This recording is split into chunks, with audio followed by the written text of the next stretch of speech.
Assalamualaikum warahmatullahi wabarakatuh. Salam guru penggerak. Perkenalkan, nama saya Jenny Zilulahi Reka Zuhal, calon guru penggerak Angkatan 11 dari SMA Negeri 3 Karawang, Kabupaten Karawang. Pada kesempatan kali ini, saya akan memaparkan mengenai demonstrasi konstekstual modul 1.4 mengenai budaya positif. Video ini adalah praktik penerapan segitiga restitusi untuk menyelesaikan suatu permasalahan yang terjadi di sekolah saya. Sebagai informasi, segitiga restitusi adalah suatu proses dialog yang dijalankan guru atau orang tua agar dapat menghasilkan murid yang mandiri dan bertanggung jawab. Terdapat 3 tahapan segitiga restitusi, yaitu menstabilkan identitas, memvalidasi tindakan yang salah, dan menanyakan keyakinan. Pada tahap menstabilkan identitas, dilakukan berdasarkan prinsip membuat kesalahan adalah bagian dari proses mencari identitas yang nantinya akan menggeser identitas gagal ke identitas sukses.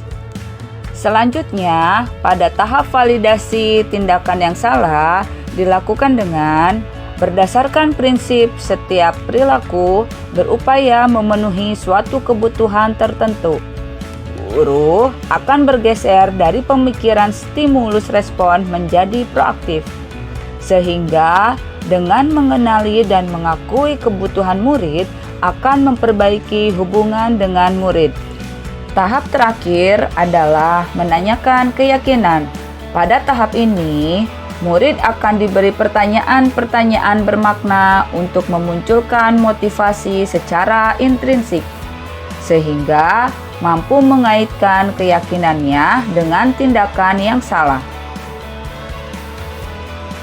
Kasus pertama, Ibu Jenny sedang piket melakukan penyambutan siswa yang memang sudah menjadi pembiasaan baik di SMAN 3 Karawang. Hari ini, seorang siswa yang bernama Indri datang terlambat ke sekolah dan terlihat jalan santai, padahal gerbang sudah dalam keadaan tertutup.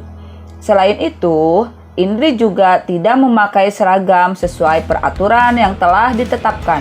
Dia malah memakai seragam putih abu, padahal seharusnya memakai seragam batik.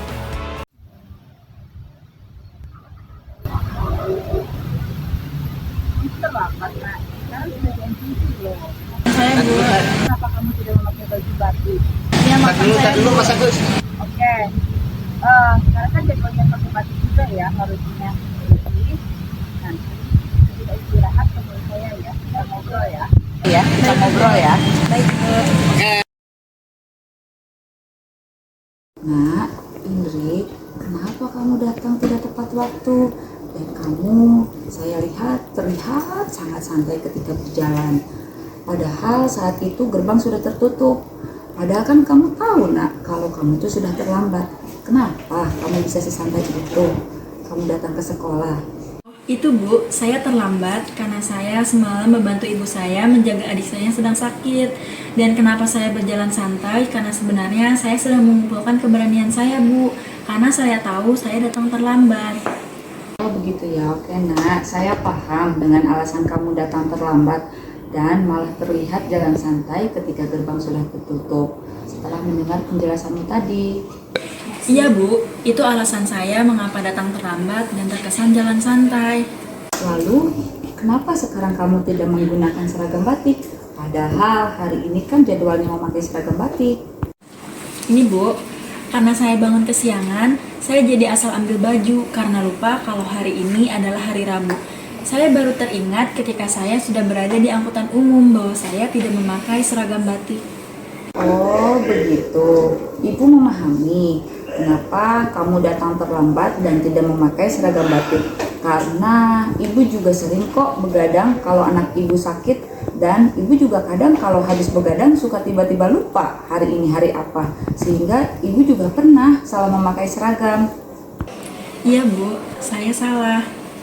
kamu boleh nak, malah sangat boleh membantu ibu kamu menjaga adik yang sakit. Namun kamu juga harus menambahkan sikap yang baru ketika kamu begadang, yaitu kamu harus memasang alarm agar kamu tidak datang terlambat dan menyiapkan seragam sebelum tidur agar kamu tidak linglung atau bingung memakai seragam apa saat bangun terlambat. Iya Bu, maaf saya sudah teledor. Baik, sekarang kita bicarakan masalah keyakinan sekolah kita. Menurut kamu, keyakinan sekolah apa yang kamu percaya dan yang mana keyakinan itu yang belum kamu tunjukkan? Menurut saya patuh dan taat kepada peraturan yang berlaku. Nah, itu kamu tahu, nak. Apakah kamu ingin menjadi lebih baik lagi, nak? Saya ingin Bu. Setelah kejadian hari ini, kamu ingin menjadi orang seperti apa, nak? Saya ingin menjadi siswa yang taat dan patuh pada peraturan sekolah Bu, dengan cara tidak datang terlambat dan memakai seragam sekolah sesuai dengan jadwal yang sudah ditentukan. Nah, gitu dong. Anak ibu emang hebat. Berusaha menjadi pribadi yang lebih baik lagi. Kasus kedua. Ibu Jenny sedang mengajar di kelas 11-9. Lalu, siswa yang bernama Fahri meminta izin untuk pergi ke toilet. Namun, hingga jam pelajaran yang diampu Bu Jenny habis, Fahri tidak kembali ke kelas. Sampai Bu Jenny pun mengecek sendiri keberadaan Fahri di toilet dan tidak menemukan keberadaan Fahri di toilet.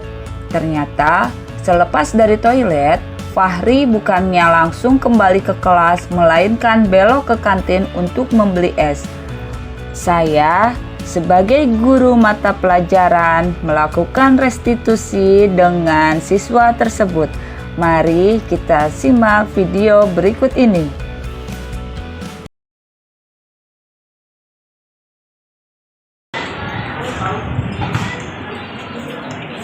Ya anak-anak, saya izin minum ya. Iya, Ibu.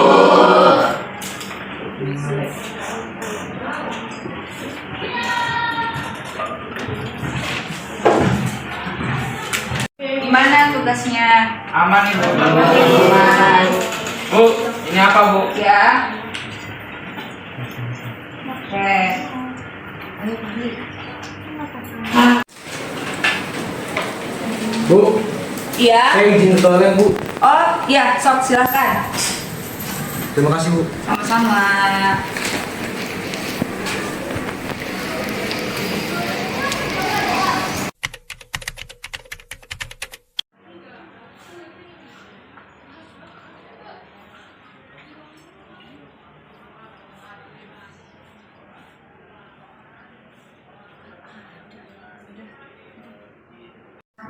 Nak, kamu tadi waktu pelajaran saya, kamu izin ke toilet loh, ya kan? Baik, Bu. Terus sampai pelajaran saya berakhir, PKWU berakhir, kamu nggak kembali ke kelas. Bahkan saya sampai ngecek kamu ke toilet. Kamu kemana? Tadi setelah dari toilet saya haus Bu, jadi saya ke kantin dulu. Pas sampai di kantin ternyata kantinnya ramai, jadi saya ngantri Bu. Pantas saja kamu tidak kembali ke kelas. Kamu ternyata ke kantin. Ya maaf Bu. Saya paham bahwa cuaca saat ini sedang tidak bersahabat. Panas banget, sampai rasanya haus terus. Bahkan saya bawa tumbler ke kelas untuk antisipasi jika saya merasa haus ketika mengajar di kelas. Nah, saran saya, kamu juga sebaiknya menyediakan tumbler atau wadah air supaya kamu tidak perlu ke kantin saat kamu merasa haus di jam pelajaran. Baik Bu. Kamu boleh minum saat kamu merasa haus, malah harus. Karena kalau kekurangan konsumsi air takutnya malah dehidrasi. Tapi kamu tadi itu izin ke toilet dan tidak kembali lagi ke kelas, malah belok ke kantin. Nah, pertanyaan saya, apakah itu sesuai dengan keyakinan sekolah? Tidak Bu, karena ke kantin saat jam pelajaran merupakan tindakan yang tidak dibenarkan Bu. Kamu paham akan hal itu? Setelah kejadian hari ini, kamu ingin menjadi orang seperti apa? Saya tidak akan ke kantin selama jam pelajaran lagi Bu, dan saya akan membawa bekal minum agar saat saya kehausan, saya tinggal minum Bu, tidak perlu ke kantin lagi. Keren anak ibu, karena kamu ingin memperbaiki kesalahan. Oke Fahri, terima kasih. Saya harap hal ini tidak terjadi lagi ya. Kan kamu tadi sudah janji ingin memperbaiki kesalahan. Yuk kita sama-sama perbaiki. Demikian demonstrasi konstekstual modul 1.4. Wassalamualaikum warahmatullahi wabarakatuh. Salam guru penggerak.